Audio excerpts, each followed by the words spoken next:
Market లో invest చేసి మీ డబ్బులు డబుల్ చేసుకోవాలనుకుంటున్నారా? సుందరరామిరెడ్డి గారి లైవ్ సెమినార్ కి అటెండ్ అవ్వండి.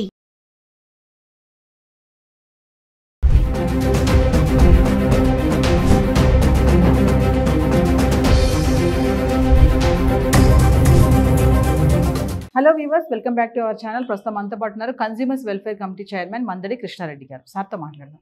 నమస్తే అండి. సార్, గోల్డ్ కార్డ్ మనం చాలా చూస్తున్నాం రీసెంట్గా. ఇప్పుడు ట్రంప్ కొత్తగా తీసుకొచ్చినటువంటి గోల్డ్ కార్డ్ స్ట్రాటజీ అంటే అమెరికా నష్టాల్లో ఉంది, అందుకే దీన్ని తీసుకొచ్చాను అని అంటే ఏం చెప్తారు సార్? అంటే అమెరికా ఇవాళ కొత్తగా నష్టాల్లో ఉన్నట్టు కాదు, ప్రతి దేశం కూడా కొన్ని అప్పులు తీసుకుంటుంది. అలాగే అమెరికా కూడా కొన్ని అప్పులు తీసుకుంది, కొన్ని అప్పులు కూడా ఇస్తుంది. చాలామందికి అప్పులు ఇచ్చిన దేశంగా కూడా అమెరికా ఉంది. అలాగే వరల్డ్ బ్యాంక్ కూడా కొంత ప్రతి సంవత్సరం కొంత డబ్బు అమెరికా ద్వారా వెళ్తుంది, అది ఇతర దేశాలకు కూడా సాయంగా అందుతుంది. కానీ ట్రంప్ ఆలోచన ఏమిటంటే అందరికీ మనం ఎప్పుడు ఇచ్చేటువంటి స్టేజ్లో ఉండాలి తప్ప మనం ఎక్కడి నుంచి కూడా అప్పు తీసుకునే స్టేజ్లో ఉండకూడదు. కాబట్టి ఇప్పటిదాకా ఉన్నట్టు అప్పుని తీర్చే మార్గం ఏమిటి ఆలోచిస్తే తనకు తట్టింది ఏమిటంటే అమెరికాలో సెటిల్ అవ్వాలని చాలా దేశాల్లో ఉండే పౌరులు ఆలోచిస్తున్నారు. ఇప్పుడు గతంలో ఉండేటువంటి కొన్ని పద్ధతుల్లో ఏంటంటే అతనికి దగ్గర మేధస్సు కూడా ఉండాలి, శక్తి కూడా ఉండాలి, డబ్బుతో పాటుగా మేధస్సు ఉండేటువంటి వాళ్ళని మాత్రమే ఆహ్వానించాలని అంతకుముందు అనుకున్నారు. ఎందుకంటే మేధో సంపన్నమైనటువంటి దేశంగా అమెరికా ఉంటే కొత్త కొత్తవి కనిపెట్టవచ్చు, కొత్త ఆలోచనలు చేయొచ్చు, ప్రతి రంగంలో కూడా దూసుకుపోయే అవకాశం ఉంటుంది. తద్వారా ప్రపంచ ఆధిపత్యం సాధించాలని గతంలో ఉన్నటువంటి చాలామంది ప్రెసిడెంట్స్ ఆ రకమైన ఆలోచన చేశారు ఆ ప్రభుత్వాలు. కానీ ట్రంప్ మొదటి నుంచి ఏంటంటే ఈజ్ ఏ బిజినెస్ మ్యాన్, పక్కా బిజినెస్ మ్యాన్. తనకి డబ్బు తప్ప ఇంకొక ఆలోచన ఉండదు. డబ్బు సంపాదించడం, డబ్బుని ఖర్చు పెట్టడం, డబ్బుతో ఎన్ని సుఖాలు ఉంటాయి, ఎన్ని సంతోషాలు ఉంటాయి, ఎలా కొనుక్కోవాలి. ముఖ్యంగా స్త్రీలోలుడు, విపరీతమైనటువంటి స్త్రీలోలుడు. తనకి అనేక రకాల శిక్షలు కూడా, పెనాల్టీలు కూడా విధించబడ్డాయి. ఇప్పుడు అమెరికన్ ప్రెసిడెంట్ అవ్వడం వల్ల వాటన్నిటిని తీసి అవతల పడేశాడు. అందరికీ తెలిసినటువంటి విషయాలు. అంటే అంత ఆ రకంగా బలహీనతలు కలిగినటువంటి ట్రంప్లో ఉన్నటువంటి ఒక్క ముఖ్యమైనది ఏంటంటే డబ్బు అన్నిటికీ అదే ముఖ్యం, మూలమైనటువంటి డబ్బు మన దగ్గర ఉంటే ధనం ఇదం మూలం జగత్ అన్నట్టుగా ధనం అనేటువంటిది ప్రధానంగా భావించేటువంటి వ్యక్తి ట్రంప్. కాబట్టి ఇప్పుడు ఏం చేస్తున్నాడు, గోల్డ్ కార్డ్ అనేది తీసుకొచ్చాడు. ఈ గోల్డ్ కార్డ్ ద్వారా మీరు ఎవరైనా సరే భారతదేశం అమెరికాలోకి ప్రవేశించదలుచుకుంటే, భారతీయులు కానీ ఇతరులు ఎవరైనా సరే ప్రవేశించదలుచుకుంటే సుమారుగా ఇండియన్ కరెన్సీలో 47 కోట్లు ఉండేటట్టుగా, ఇంచుమించుగా 50 కోట్లకి చేరేటట్టుగా ప్లాన్ చేశాడు, పథకం చేశాడు. అంటే దాదాపుగా ఒక 50 crores అంటే మామూలు విషయం కాదు. 47 కోట్లు 50 కోట్లు అంటే చాలా మామూలు విషయం కాదు. ఒక ఇద్దరు వస్తే 100 కోట్లు వచ్చేసింది, 10 మంది వస్తే 1000 కోట్లు వచ్చేసింది. అలాగా తనకున్న అప్పులు తొందరగా అతను ఏం ఆశిస్తున్నాడంటే 1 కోటి మంది కనీసం మినిమం ఈ గోల్డ్ కార్డు కొంటారు అనేటువంటి భావనలో ఉన్నాడు. అంటే ఇక వాళ్ళకి ఏం అడగడు, నువ్వు గతంలో ఏం చేశావు, నీ మీద ఏమైనా కేసులు ఉన్నాయా, లేకపోతే నువ్వు ఆ దేశంలో ఎలా సంపాదించావు, ఎక్కడి నుంచి వచ్చింది డబ్బు, ఇవేవి అడిగేటువంటి అవకాశం ఉండదు. 50 కోట్ల విలువైన సంపద మా దేశాన్ని నువ్వు తీసుకొచ్చావా, నీకు క్రెడిట్ కార్డ్ పెట్టేస్తాం వచ్చేసేయని చెప్పి పిలుస్తున్నాడు. తద్వారా తనకు అమెరికాకు ఉన్నటువంటి ప్రస్తుత అప్పులు మొత్తం తీర్చేసుకొని ఇక నుంచి అమెరికా అప్పులు ఇవ్వడమే తప్ప అప్పులు తీసుకోదు అనేటువంటి పరిస్థితికి తీసుకొచ్చినట్టయితే అమెరికన్స్ ఇంకా ఎక్కువ ఆనందపడతారు, ఎక్కువ సంతోషపడతారు, తనని మళ్ళీ గెలిపించే అవకాశం ఉంటుంది.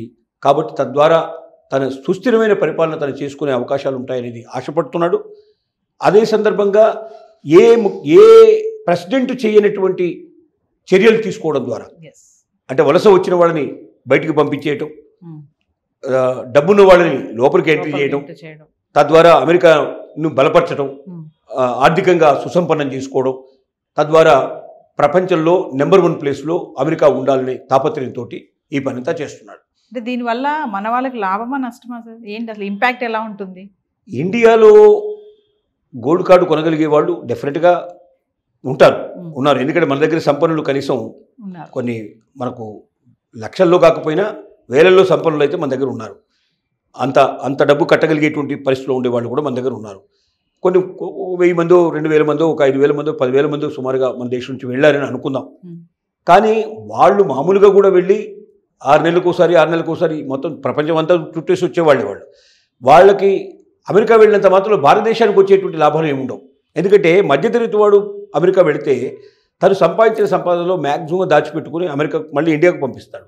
తద్వారా ఇండియా లోపల కొంత మనం ఆర్థికంగా నిలదొక్కుకోవడానికి, ఇక్కడ ఆర్థిక అవసరాలు తీరడానికి, ఇక్కడ భారతదేశం సుసంపన్నం కావడానికి ఒక మార్గం ఛానల్ ఏర్పడింది ఇప్పటిదాకా. డబ్బున్నవాడు అమెరికా వెళితే అక్కడ ఖర్చు పెట్టడానికి వెళ్తారు తప్ప అక్కడ కొత్తగా సంపాదించడానికి అక్కడ అవకాశాలు తక్కువ.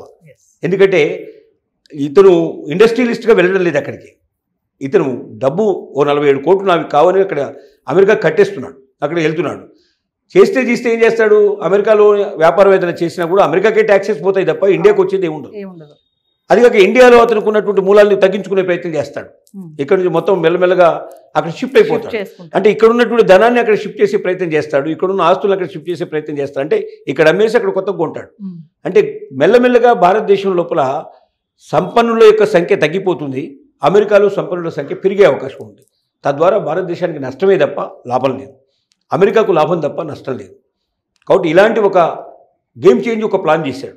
అంటే ఇతర దేశాలని బలహీనపరచడం, అమెరికాను బలవంతం చేసుకోవడం, దాన్ని సమర్థంగా ముందుకు తీసుకెళ్లాలనే లక్ష్యంతో చాలా ఉన్నాయి దీని వెనక.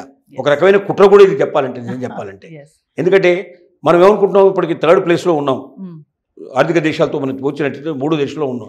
ఈ 3 నుంచి మనం ఏం చేయాలనుకుంటున్నాం, ఇప్పుడు 5 నుంచి 5వ ప్లేస్లో ఉన్నాం. మనం 5 నుంచి 3కు రావాలనుకుంటున్నాం, లేదా 2కు రావాలనుకుంటున్నాం, మనం ఆలోచిస్తున్నాం. కానీ 5 నుంచి 3కు రావడం కాదు కదా, 5లో కూడా ఉంటామా లేదా అని అనుమానం కలిగేటట్టుగా ఇప్పుడు చేస్తున్నాడు పరిస్థితి. అంటే సార్ ఇప్పుడు గ్రీన్ కార్డ్ బ్యాక్లాగ్లో ఎవరైతే చిక్కుకున్నారో అలాంటి వాళ్ళందరికీ ఇప్పుడు ఈ గోల్డ్ కార్డ్ అనేది ఒక మంచి ఆశాకిరణంలా. కానీ ఇప్పుడు గ్రీన్ కార్డులో చిక్కుకున్న వాళ్ళు ఎవరు కూడా గోల్డ్ కార్డు కొనగలిగేటువంటి దమ్మున్న వాళ్ళు కారా?